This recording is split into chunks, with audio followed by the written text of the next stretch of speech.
Okay, good morning po sa inyong lahat. May I request that we stand, please? Tumayo po tayo.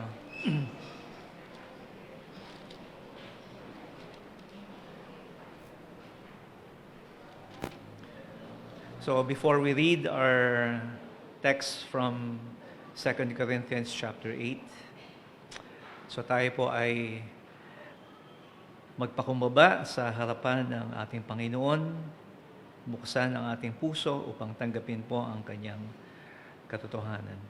Let's pray. Our Father God, thank you for sending the light of the gospel to us. Maraming po salamat, Panginoon, na meron ko pong sinugo, Panginoon, na inyo pong anak upang kami po, Panginoon, ay makarinig ng mabuting balita. At higit sa lahat, maraming pong salamat that you send your only beloved Son upang kami po, Panginoon, ay magkaroon ng kapatawaran, ng katubusan sa aming mga pagkakautang, O Diyos, sa aming kasalanan.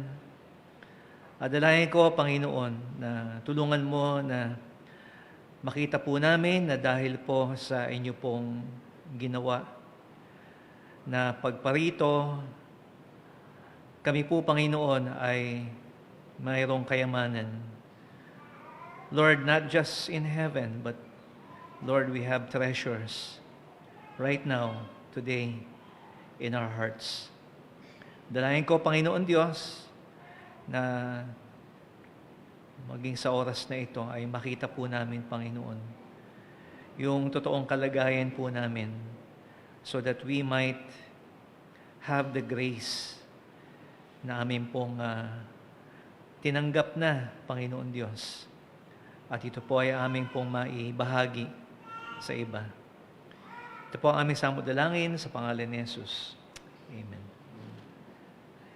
So habang tayo po ay nakatayo, so our text is 2 Corinthians chapter 8, verse 9, but we'll begin in verse 1. So basahin po natin ang salitan dito po sa chapter 8, verse 1 hanggang verse 9. Basahin po natin ang salitan 2 Corinthians chapter 8, verses 1 to 9. So I'll begin. Moreover, brethren, we do you to wit of the grace of God bestowed on the churches of Macedonia.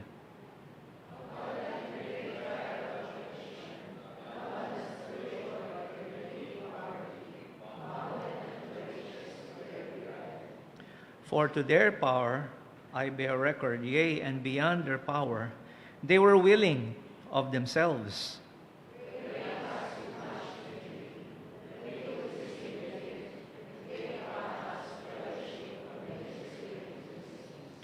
And this they did, not as we hope, but first gave their own selves to the Lord and unto us by the will of God.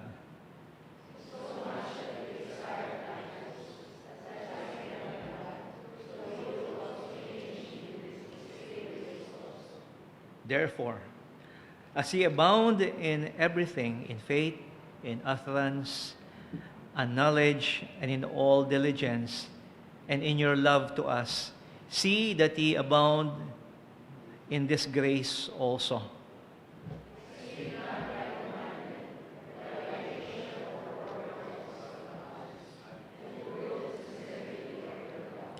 Let's read together verse 9. For ye know the grace of our Lord Jesus Christ, that though he was rich, yet for your sakes he became poor, that ye through his poverty might be rich. May the Lord bless his word. You may take your seats.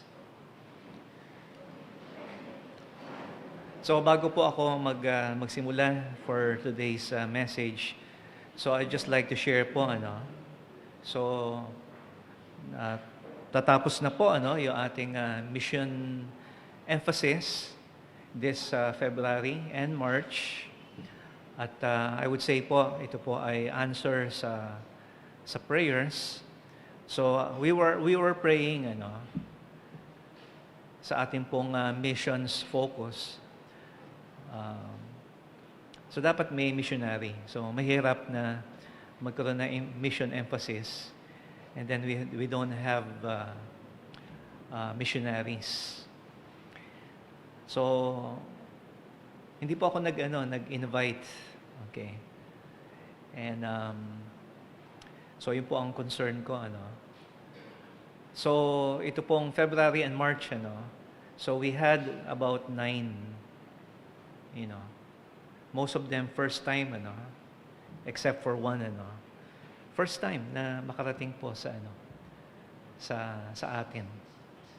So we didn't invite them and they just called can we visit your church. So sa akin po it's an answered prayer. Lord, kayo nagpapadala, di ba, sa mga taong ito. So katulad ni Paul nakita niya yung Macedonian sa panaginip niya, come over, and help us. And so they came, okay, going to Rwanda, Belize, Costa Rica, Cambodia, Vietnam, ano pa ba? May nakakalimutan ako, I'm sure. Ghana, okay, Zambia, and some of these countries, we will never ever visit po, So, blessing po yun. So, ang prayer ko po, Lord, kayo po ang magpadala. Kung kayo po ang nagpadala sa kanila, then, without me asking them, so, padala mo sila rito. Huwag lang po sabay-sabay, okay? And they came, almost every, every week. At papasalamat po tayo sa Panginoon. At meron pa, in April, they're still asking. So I think some of them, by word of mouth, narinig nila that missionaries are welcome dito po sa ating church. And so blessing po yan. So if there is an answered prayer po that concerns yung kalooban ng Panginoon, kung sino ang nagsisend, nagpapadala, then ang Panginoon talagang sumasagot sa prayers. So this morning, we're going to talk about grace of giving. And ano ba yung grace? Okay? So pag sinabi mo ditong grace, so siguro mga 3 tao ang titingin sa iyo, Merong young grace, merong grace na susunod, di ba? So, it's a beautiful name actually po, One of the most beautiful words, in the New Testament. Okay, napakapalad po, If you are named, grace. But grace, you have to understand, Na kagandahan po nito, hindi lang doon sa meaning, kundi kung ano ba ang nagagawa po nito. And so, dito po, and the main verse is verse 8, "For ye know the grace of our Lord Jesus Christ, that though He was rich, yet for your sakes He became poor, that ye through His poverty might be rich." So ang pinag-uusapan po rito is the believers dito po sa Corinth, kasi itong sulat po ni Paul ay para sa kanila, is about giving, to the Lord. And giving can only be done by the grace of God. So, hindi po natin magagawa ito dahil gusto natin, o kaya natin, o dahil mayaman tayo, but it is only by His grace. Ito pong salitang grace, just here in chapter 8 of 2 Corinthians, is used 7 times. 7 beses po, ginamit, inulit itong salitang grace. At depende po sa context. Yung meaning po ng grace can either mean the usual favor, which is unmerited. It can also mean the act of giving or generosity, or just giving thanks. Okay, so sa chapter 8 verse 1, binanggit po rito, "Moreover, brethren, we do you to wit the grace of God bestowed on the churches of Macedonia." In verse 9, nabasa po natin, "For you know the grace of our Lord Jesus Christ." In verse 4, we skipped that one, "Praying that with much entreaty that you would receive the gift." So it's the same word po, for grace.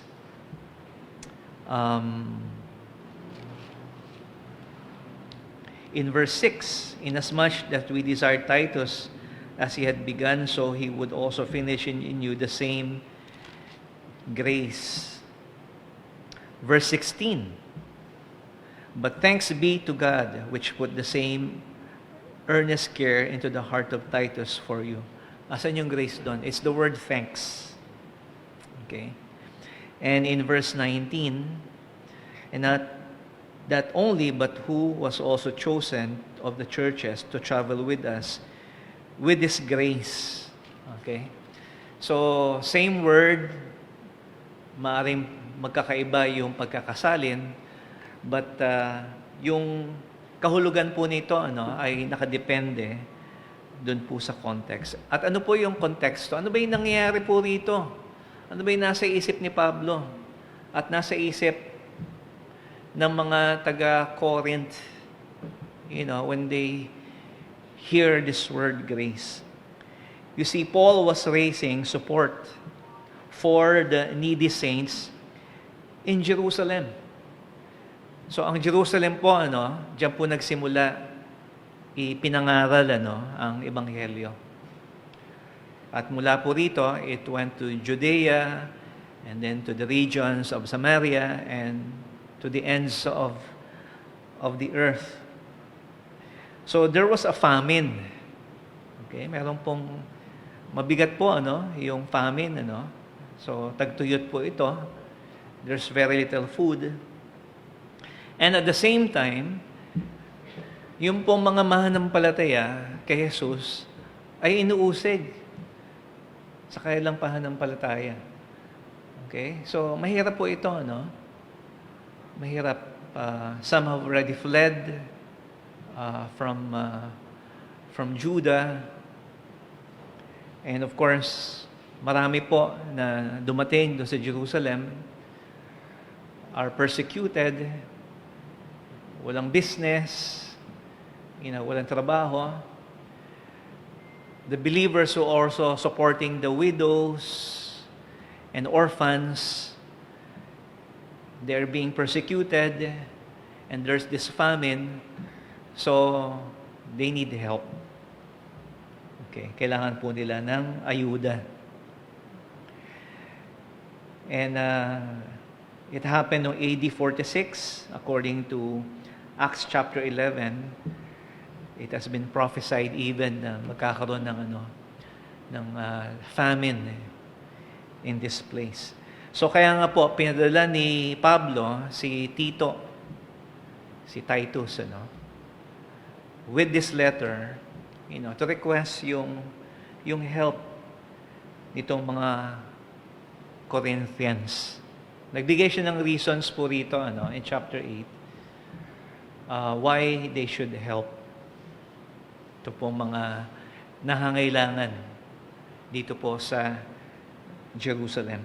So why should they help them? So bakit?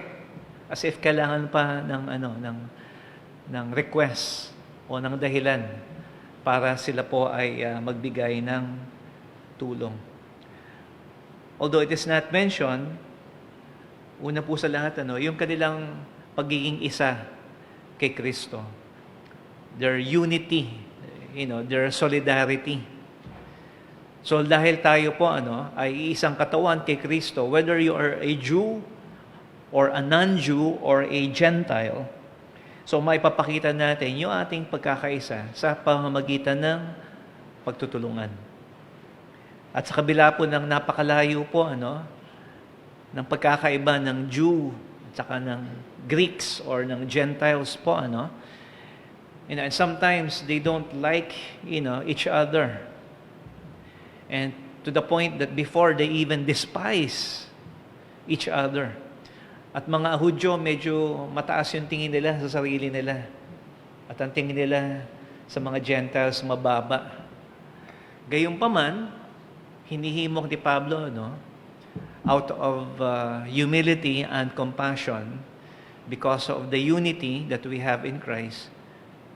Di ba? Tulungan nyo sila. Tulungan natin itong ating mga kapatid na nangangailangan.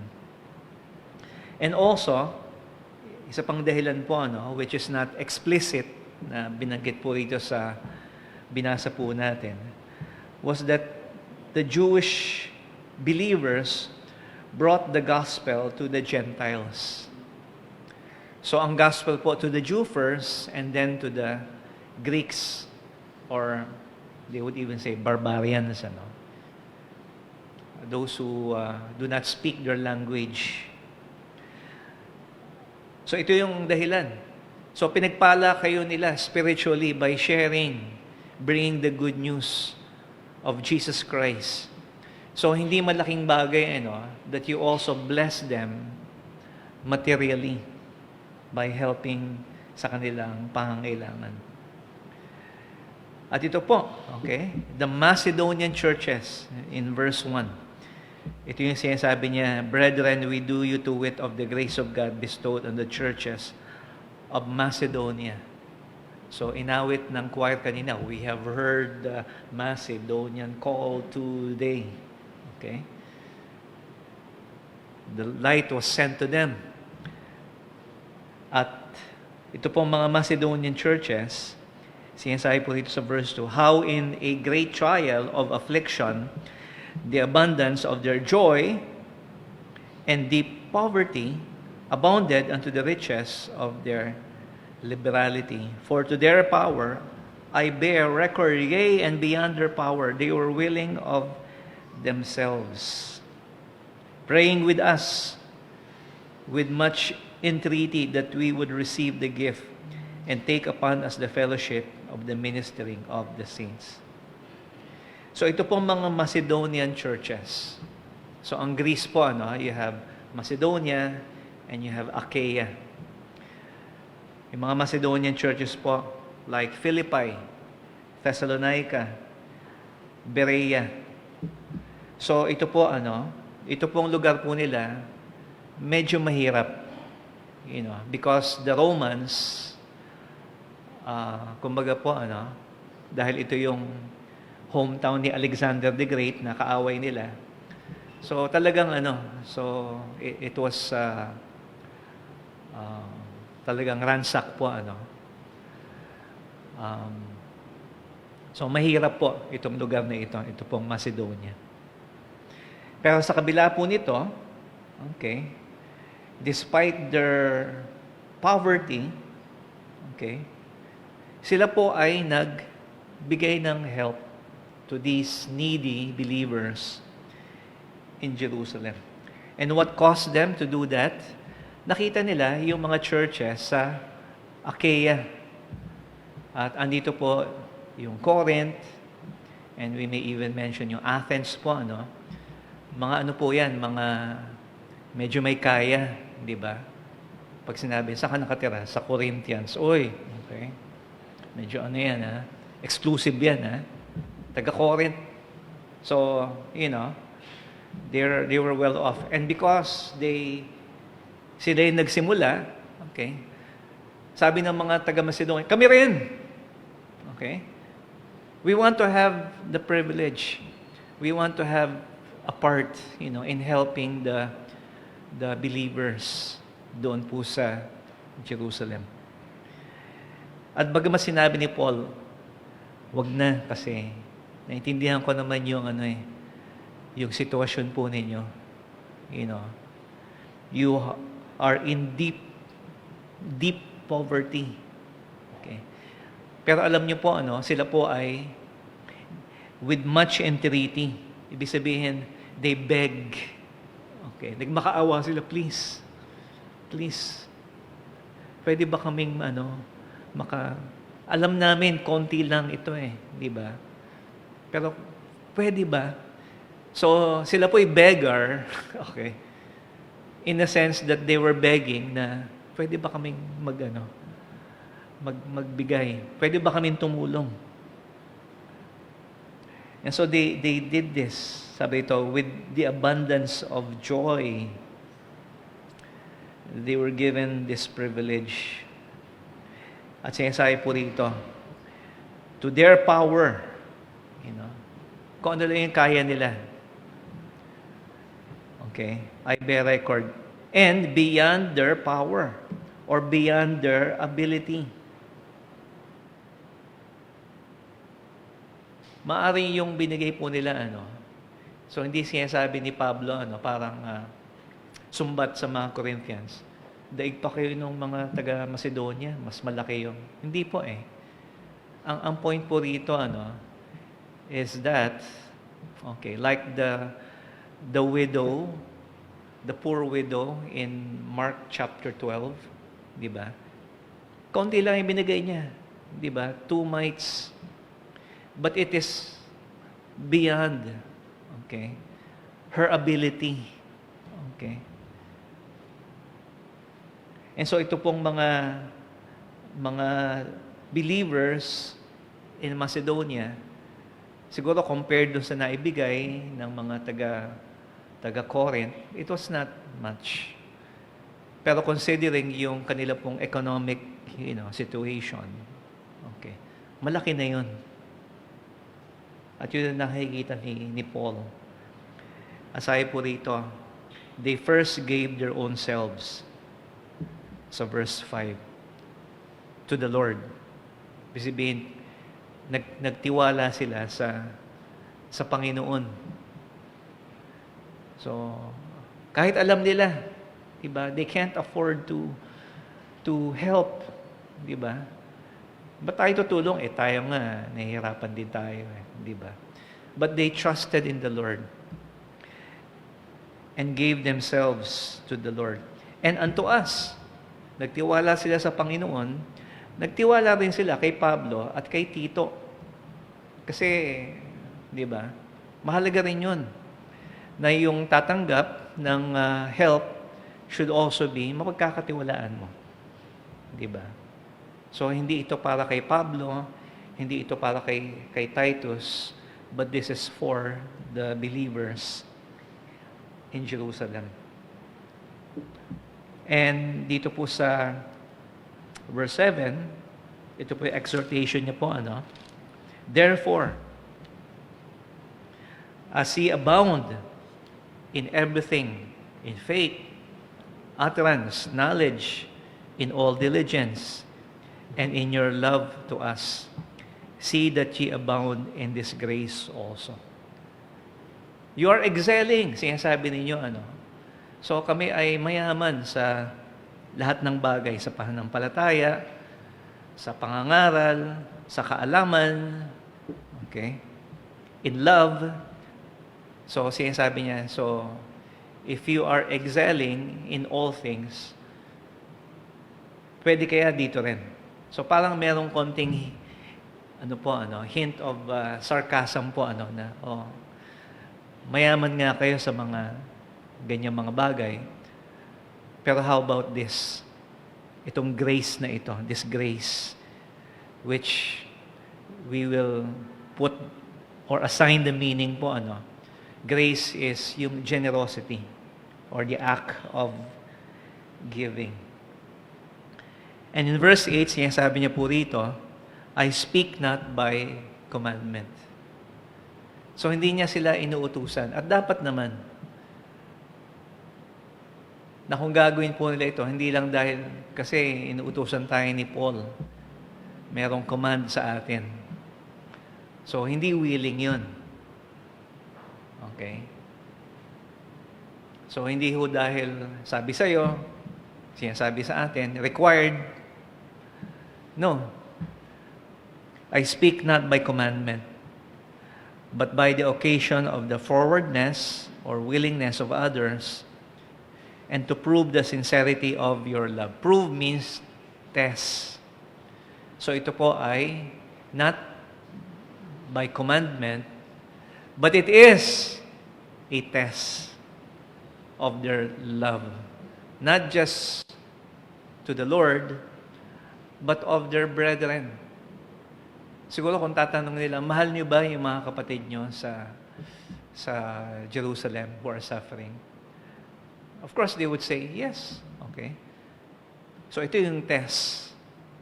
Okay, na sinasabi po, to prove the sincerity of your love. Because we should love the Lord thy God with all our hearts and also others, our neighbors, especially those who are of the household of faith. So, ito po yung mga reasons, okay, na binigay ni Paul sa kanila, the Macedonian churches, okay, their claim, okay, to be excellent, and it was a test of their love. But dito po sa verse number 9, ito po yung best argument. Okay, ito po yung pinakamahalagang dahilan.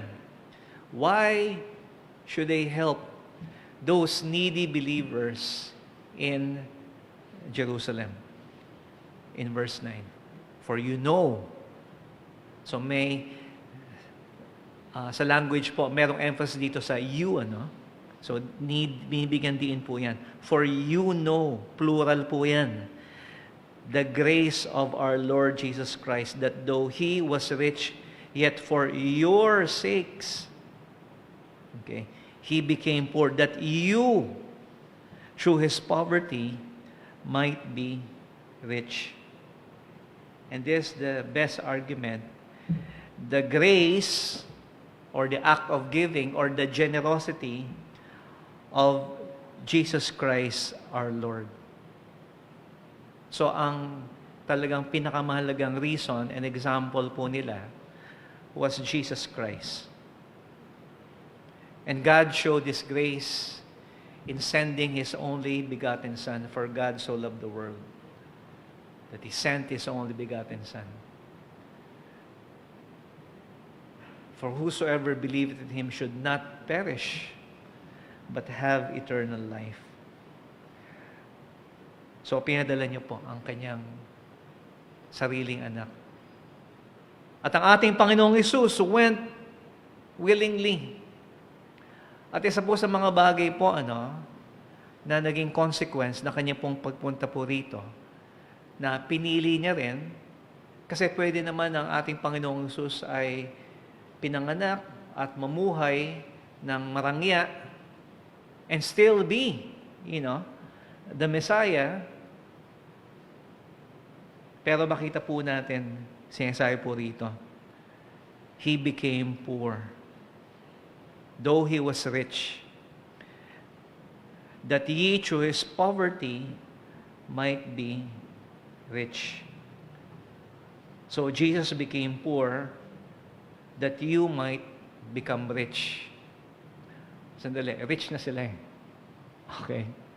Yung mga Corinthians. Kung hindi sila ang pinapatungkulan rito, so, yung ibang mga manampalataya, so pwede ba nating sabihin na ito po ay isang promise, that if you believe in Jesus, you will be rich? Meron pong mga naniniwala na that is the gospel. Of course, we call it prosperity or health and wealth, gospel. Okay? Na pag tinanggap mo ang Panginoon, okay, lahat ng mga financial problems mo, yung health problems mo, okay, don't worry.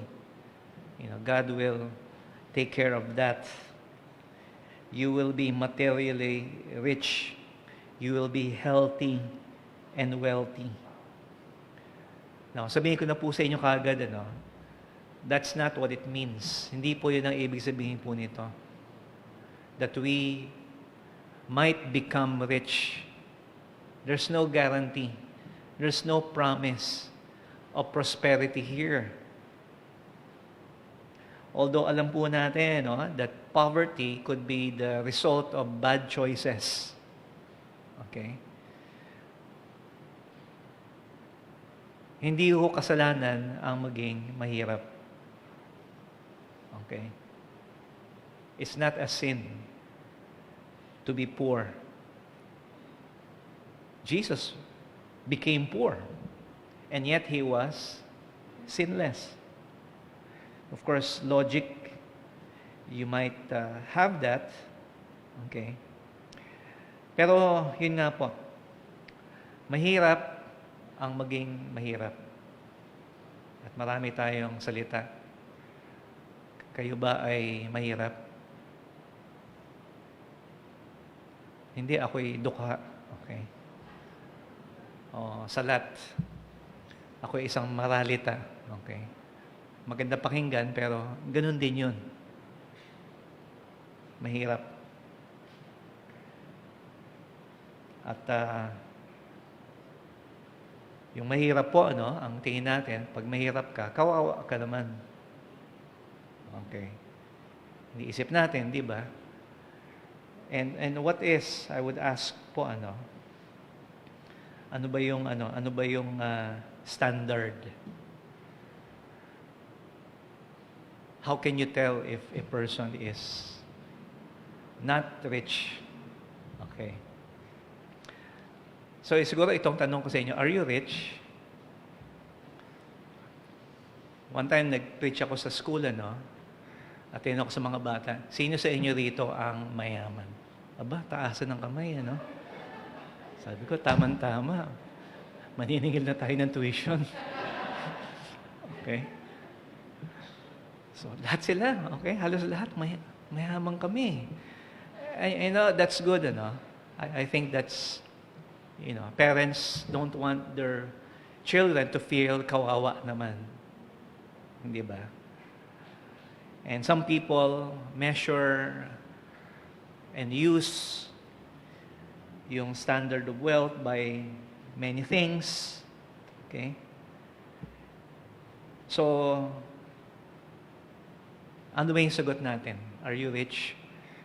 And by the end of this message, kayo po umaga, I hope you'll be able to say, yes. Yes, I'm rich. Okay? Mayaman ako. Gusto niyo bang malaman kung bakit?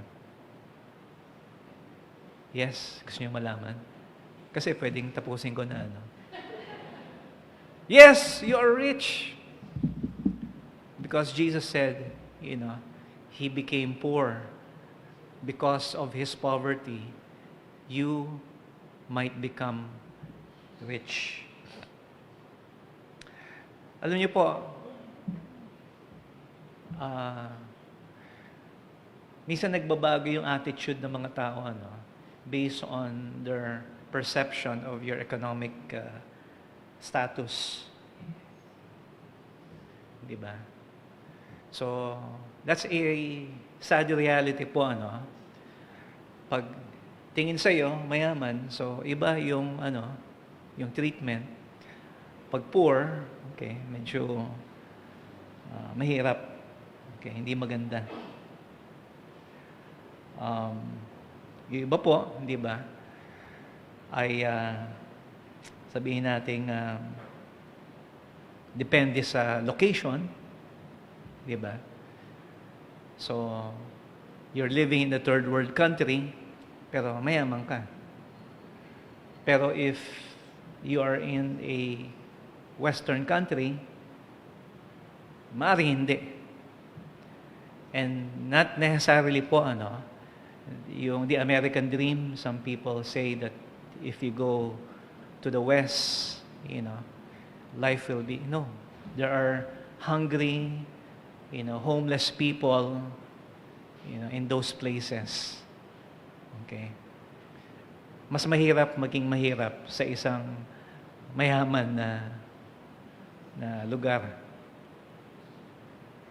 Yung iba naman, kala nila, pag magaling mag-English, mayaman. Di ba? Diba, paano yung mga Hapon? Hindi marunong mag-English, di ba? And so, it's subjective po, Depende kung sinong tatanungin natin. Second question, okay? Are you generous? And being generous, is not determined by kung mayaman ka or even how much you give. Okay? As we will see today and next week po, it's about yung attitude. And so, ano po yung pagiging rich? Okay? So, ang opposite po niyan ay yung poor. O sabihin natin, indigent. Okay? Or indigent.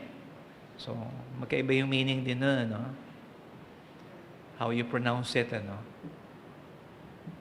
Di ba? Yung mga humihingi ng ayuda, mahirap. Kaya lang sa atin, may mga gusto ng ayuda, hindi naman indigent. Bakit ganun? So, anong pinapakita po natin? Di ba? What's the reality? Okay? Ayaw mong tawaging mahirap, pero gusto mo ng ayuda. And so, ito pong word na poverty, sa verse 9, is used 3 times, in the New Testament. Twice dito po sa chapter 8 of 2 Corinthians. So, yung poverty po rito describe the condition of the Macedonian churches. In verse 2, they were not just in poverty, but deep poverty. And it described also yung na-experience ng ating Panginoong Jesus. Okay? Through His poverty, we might become rich.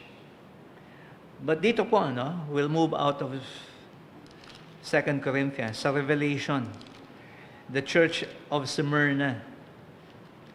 They are being characterized here by the Lord po, sa chapter 2, verse 9, ang sabi po sa kanila, verse 8, and unto the angel of the church of Smyrna write these things, said the first and the last, which was dead and is alive. I know thy works, and tribulation, and poverty, but thou art rich. Paano nangyari yun? Okay? You're suffering, okay? You are poor, but at the same time, sinabi niya, but you are rich. So, in what sense, are these believers? in Macedonia and in Smyrna, and even the Lord Jesus Christ, paano sila naging mayaman? Okay? Of course, wealth is not just material prosperity or poverty, I should say po, ano? It's not just material, but also social and spiritual. So ano po yung mahirap? As being rich, the meaning is also broad. Pag sinabing mahirap po, ano, in the Bible, in the Old Testament in particular, yung sobrang hirap na kailangan magpalimos. Okay?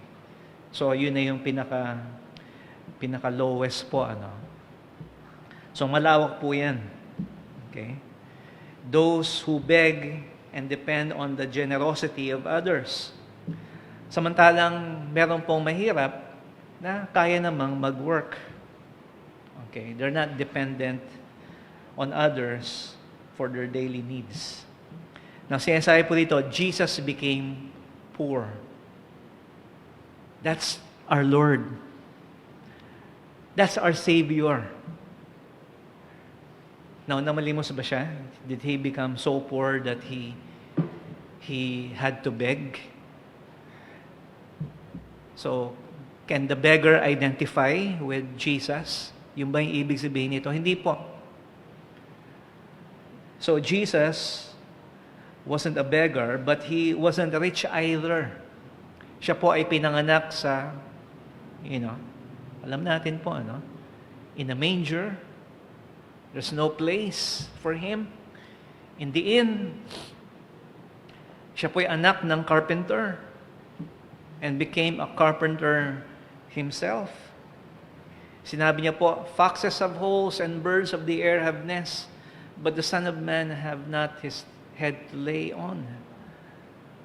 So, sa mga lugar na pinupuntahan niyo po, it is normal, of course, that He depend on the hospitality of those who na nakikinig po sa Kanya. Pero syempre, wala naman siyang bahay sa lahat ng lugar na pupuntahan niya. And it was normal even for people to sleep outdoors as long as it's safe. Nung namatay po ang ating Panginoong Hesus, yung Kanya pong libingan was borrowed from Joseph. When Jesus died, He left no inheritance. Ang ating Panginoong Hesus, who is the Son of God, had no mansion. Okay? Wala ho siyang jet. Hindi katulad ng self-appointed Son of God na, merong palasyo, merong jet. Okay? Has a big, bank account. Jesus had nothing. So, ang tanong, kung wala naman siyang iniwan na kayamanan, how did He make us rich? Well, ito po. All the while, He is rich talaga. Because He is Christ. He is the Messiah. He is the Son of God. He is the heir of all things.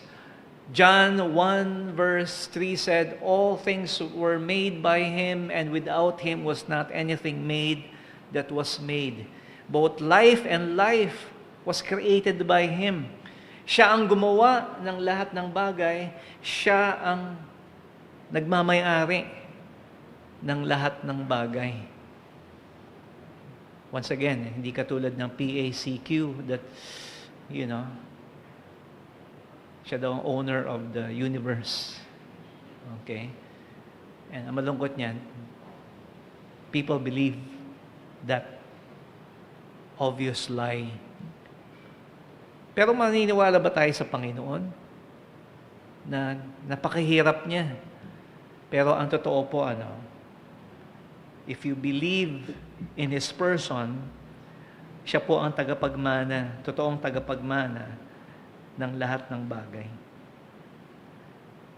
Maaring pinili niya, na mamuhay sa isang palasyo, pero pinili niya po na mamuhay ng not destitute, ito po, simple.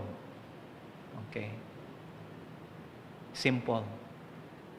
So, hindi ho natin gustong i-exaggerate, kung gaano kahirap ang ating Panginoong Hesus. But He was a common person. He lived normally, simply. At Kanya pong hindi binunyag, okay, yung Kanyang kakayanan, yung Kanya pong totoong kayamanan. At sinasabi ko po sa inyo, yung totoong mayaman, ganun. Diba? Yung mga nagsusot ng Lorex, okay, at pinapakita nila yung mga mga malalaking mga mga beeper, okay, mga cellphone, diba? Yeah, they want you to believe, in order to gain, respect. Pero alam niyo po, those who are truly affluent, do not flaunt it. And that's what our Savior did. So, His deity was concealed in His humanity. At yung humanity niya po, He chose to live a life that is simple. Pero kung tutuusin po, kung saan siya galing, from the splendor of heaven to the earth, okay? Kahit sabihin po natin na siya po ay namuhay dito na pinakamayaman, napakalayo pa rin po. It's really a step down. He was willing to do that and even go beyond what we can imagine. Na tayo po ay willing. So tayo ba ay willing? Okay? Alam niyo, mahirap, di ba? Sometimes I feel yung situation ng iba na, Pastor, mahirap eh. From exclusive school, public school. There's nothing wrong about that in itself. Pero kung nasanay ka, sa affluence, and then you go down a bit, medyo mahirap. From subdivision to low-cost housing. Okay? Sabi nga no isa, nung nakapag-asawa ka ng millionaire. Okay? Pero dati, siya ay billionaire. Okay. So wala pa rin masama. Okay pa rin sa atin, yung millionaire. Pero yung pagkakaiba ng millionaire at saka billionaire is 1,000 times. So, alayo. Okay, so far. Nasa ating Panginoong Hesus, yung gap, okay, na Kanya pong, that He breached, from being the King of Heaven, to an ordinary person. And He lived among people that did not receive Him. Okay. And that's another definition po of poverty. Poverty is not just in material things, but also socially. Okay. Isaiah 53 says, He was despised and rejected of men. He came unto His own, and His own received Him not. Okay? So, may kaya ka nga, pero hindi ka tinatanggap, di ba? Ayaw sa iyo ng mga tao. So, that's also, socially, poverty. And Jesus descended so far lower than we would be willing to go. Even knowing na siya po ay mamatay sa krus, na parang isang kriminal. Yung paghihirap ng isang servant, nakita po natin, na-experience po ng ating Panginoong Hesus. So while He is rich, okay, napakayaman niya po. Dahil sa Kanya, nanggaling ang lahat ng bagay. And yet, nakita po natin, He became poor. for you, for me. At ang result po niyan, that we might be rich. And so what was the wealth that Paul was talking about? So ito po dapat intindihin po natin, no? Lest we have this misapplication to claim that magiging mayaman tayo. Okay.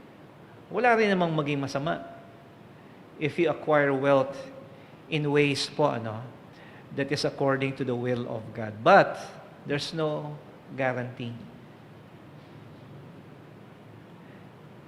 Ito pong riches, you become rich because of his poverty. Primarily, ang pinag-uusapan po dito ni Paul, is not earthly or material riches. It is spiritual and eternal riches. At kung papiliin ka, anong pipiliin mo? Sana yung, sana all, diba? Pero if you have only one choice, of course, hands down, okay, eternal riches compared to temporal. Kasi sandali lang yan eh.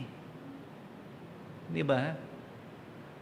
Napakabilis po ng buhay natin sa mundong ito. At kung sabihin mo na ikaw ay katulad ng ating Panginoong Hesus, from birth hanggang kamatayan, mahirap ka. Pero, alam naman natin, di ba, yung promise ng Panginoon, in my Father's house are many mansions. We have that perfect home and an eternal reward in heaven. Of course, we look forward to that. Pero ang pinakamahalaga po, is yung spiritual na kayamanan. At ano po ang pinag-uusapan po rito? It is the righteousness. The riches Christ gave to us is His righteousness. Okay. So kung ang sinasabi po rito, if we will, somewhat play with the words po, na sinasabi po rito sa verse 9, for you know the grace of our Lord Jesus Christ, that though we are poor, okay, we became rich, and He became poor para po sa atin. So in other words, mga kapatid po, ang totoong poverty po, has something to do with our sin, spiritual bankruptcy. Yung kasalanan po natin. Hindi kasalanan ang maging mahirap, pero ang kasalanan po, ang nagpapahirap sa atin. You know why? Kasi utang yan eh. For the wages of sin is death. At meron tayong utang. Napakalaki. Na hindi natin kayang bayaran. So that is what it means, both materially and spiritually, what it means to be poor. It is this: if your liabilities exceed your asset or your net worth, you are poor. Okay? Mahirap ka. Meron kang 1 million, pero ang utang mo ay 3 million, mahirap ka. Okay. Buti pa ako, wala naman akong 1 million, pero wala naman akong utang na ganun. I remember si Donald Trump, when he experienced bankruptcy, sabi niya sa kausap niya, nakita mo yung beggar na yan? Mayaman pa sa akin yan. Kasi may utang akong 19 million. And of course, yung network niya is much lower. Mas mayaman sa akin yan. Kasi wala siyang ganong kalaking utang. At ang tanong po, mga minamahal, kung totoong mayaman ka, bayad na ba yung utang mo? Have you paid your obligation? I tell you, you cannot. Hindi ho natin kayang bayaran. Kung pipiliin natin na tayo po ang magbabayad ng ating kasalanan, habang panahon nating babayaran sa impyerno yung kasalanan natin. Because what we have violated is the glory and the holiness of an eternal God. No, you cannot pay for your sins. Kahit anong pagsisikap mo, magpakabait ka, maging religious ka, so that you can atone for your sins, kulang pa ho yan. Hindi ho sapat yan. Pero ang ating Panginoong Hesus was made sin for us, that we might be made the righteousness of God in Him. So, nagkaroon po tayo ng swapping. Yung kasalanan natin, He was made sin for us. Binigay natin sa Kanya yung utang natin. Nasa Kanya na po yung kasalanan natin. At ang ginawa Niya, okay, so okay na tayo. Pero hindi lang yun. Binigay Niya pa sa atin yung Kanyang katuwiran. Binayaran na yung utang mo, tapos binigyan ka pa. Di ba? So, hindi lang tayo break even. We are rich. Kung Kristiyano ka, kung mananampalataya ka, huwag kang maawa sa sarili mo. Kasi yung kayamanan, yung totoong kayamanan na hindi nakikita ng mata ng mga tao, ay binigay na po sa atin. Knowing the grace of our Lord Jesus Christ. Because He was generous. And so, mga minamahal, Jesus paid it all. All to Him I owe. Sin had left a crimson stain. He washed it white as snow. Okay? Wala na po tayong utang. All our sins, past, present, and future, nabayaran na po ng ating Panginoon. So yes, we need to acknowledge our sin as God has revealed to us, pero make no mistake about it. Okay? Once the Lord forgives us of our sin, we are eternally secured. At ang isang sign po niyan, mga minamahal, of this grace is that we also acquired the same generosity na ipinakita sa atin ng ating Panginoong Hesus. And so, sinasabi niya po rito, sa mga churches in Corinth, okay,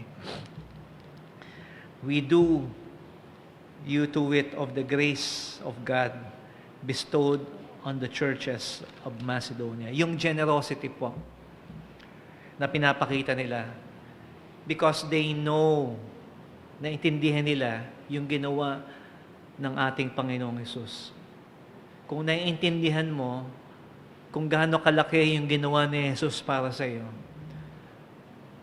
why will you close your heart? Why will you withhold, okay, that which is needed? Hindi mo naman madadala yan eh.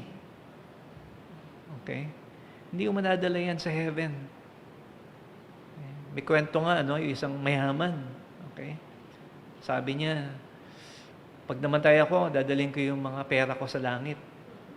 Sabi niya sa asawa niya, lagay mo sa attic, yung kayamanan ko. Kasi pag akyat ko sa langit, dadalhin ko yun. Di ba? So, namatay siya. Pag tingin nila, andito pa rin yung Sabi ko na nga ba, dapat sa basement niya nilagay eh.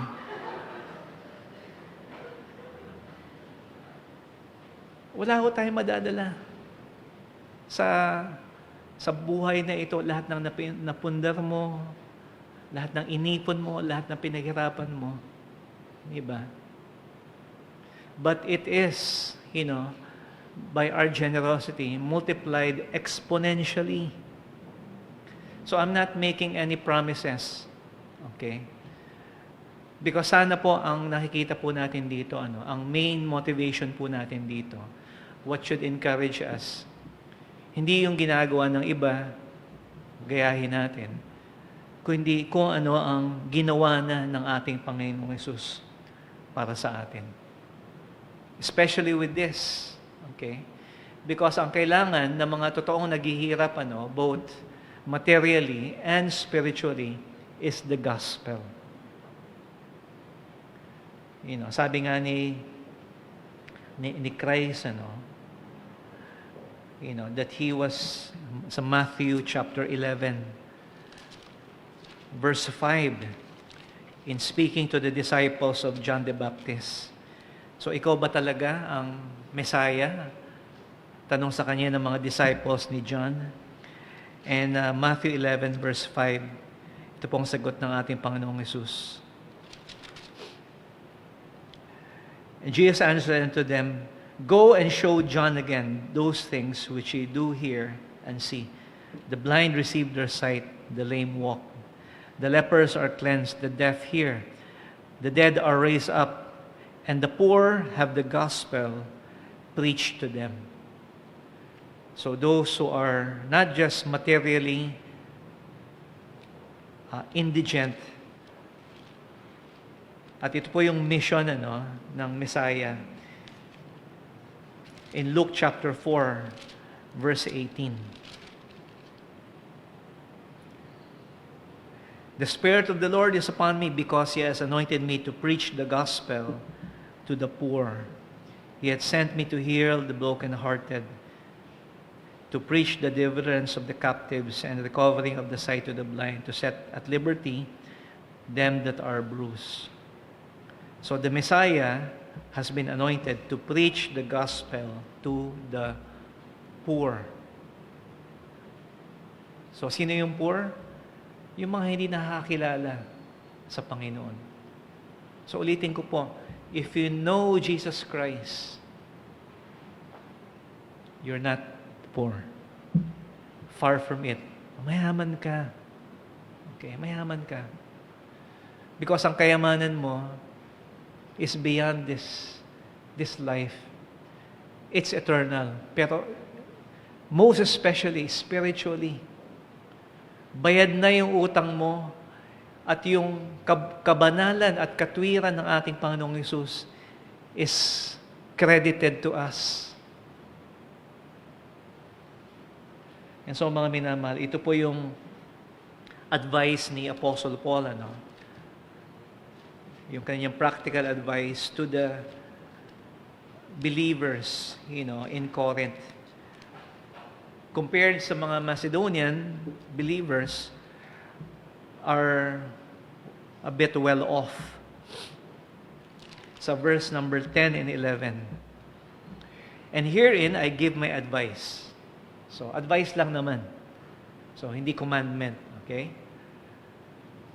For this is expedient or necessary for you who have begun before not only to do, but also to be forward a year ago. Now therefore, perform the doing of it, as that there was a readiness of the will, so that there may be a performance also out of that which ye have. And if we continue sa verse 12, for if there be first a willing mind, it is accepted according to that a man hath, and not according to that he hath not. So ano siya sabi ni Paul dito? So explain ko lang po tapusin nyo yung sinimulan ninyo. Okay, finish what you started. So dahil sa ginawa po nila, sabi ito, a year ago. Okay, last year. Okay, na-encourage yung mga taga-Macedonia. Gawin din natin yun. Let's also help. And sinasabi niya po rito, finish what you have started. The desire that they have to help is no substitute for deeds or action. So, alam niyo, maganda yung intention, maganda yung wish, I wish talaga, sana meron ako para, hindi po. Ano yung gagawin mo? At sinasabi ni Pablo rito, What will they do? Okay? Perform the doing of it, so that there may be a performance out of that which ye have. So in other words, ito pong advice nila para sa kanila. Hindi naman mahalaga kung malaki. Okay? Small is better,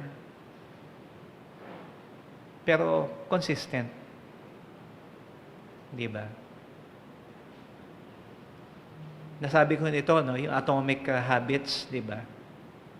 Like sa pagbabasa ng Bible, di ba? Mas okay pa yung magbasa ka ng 1 page or 2 minutes a day kasi iniisip mo, gusto ko 1 chapter o 1 book. Okay? Pero hindi naman palagi. Hindi naman consistent. Di ba? Mas mabuti yung 1 page or 2 minutes, okay? Pero regular, consistent, kaysa yung napaka-biglaan, one time, big time, but it's not regular. So it's the same thing with their, generosity. Okay? Di ba? 20 pesos. Ano yun? Di ba? Of course, some people could afford more. Di ba?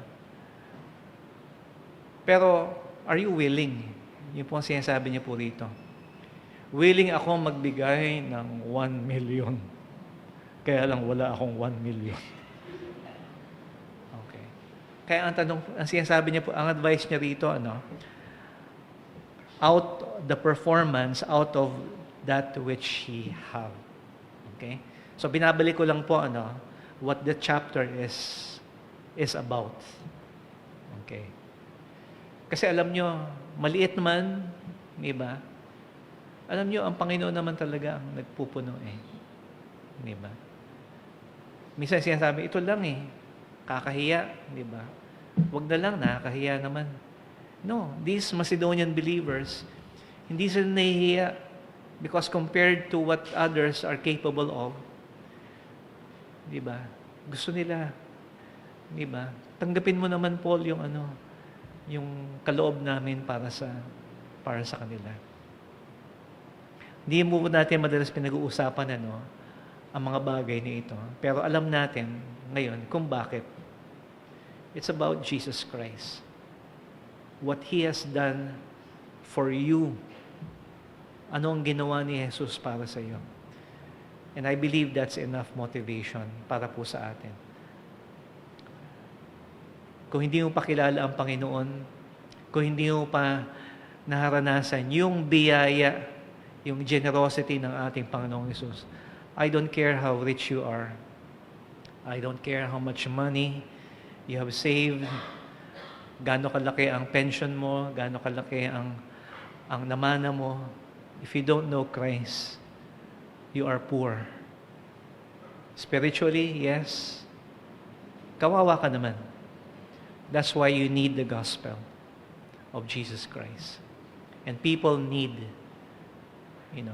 para makaahon sila sa tunay na kahirapan talaga. They need the gospel of Jesus Christ. And the gospel will not go out without our willingness to help. Let's pray. Thank you, Lord, sa inyo pong paalala, Panginoon, sa amin. Papasalamat kami, Panginoon, sa iyo. That, Lord, you have given us a part po, Panginoon. At alam po namin, Panginoon, yung magagawa po namin, yung kaya namin gawin, parang baliwala, Panginoon, kumpara sa magagawa ng iba, Panginoon. And yet somehow, there are times that you have helped us to do more than we are capable of. At dalahin ko, Panginoon, sa iyo, na ang aming katapatan, Panginoon, sa lahat ng bagay, sa panalangin, sa pag-aaral ng iyong salita, sa paglilingkod, Panginoon, ay mahutumbasan din po, Panginoon, sa biyayang ito. In Jesus' name, amen.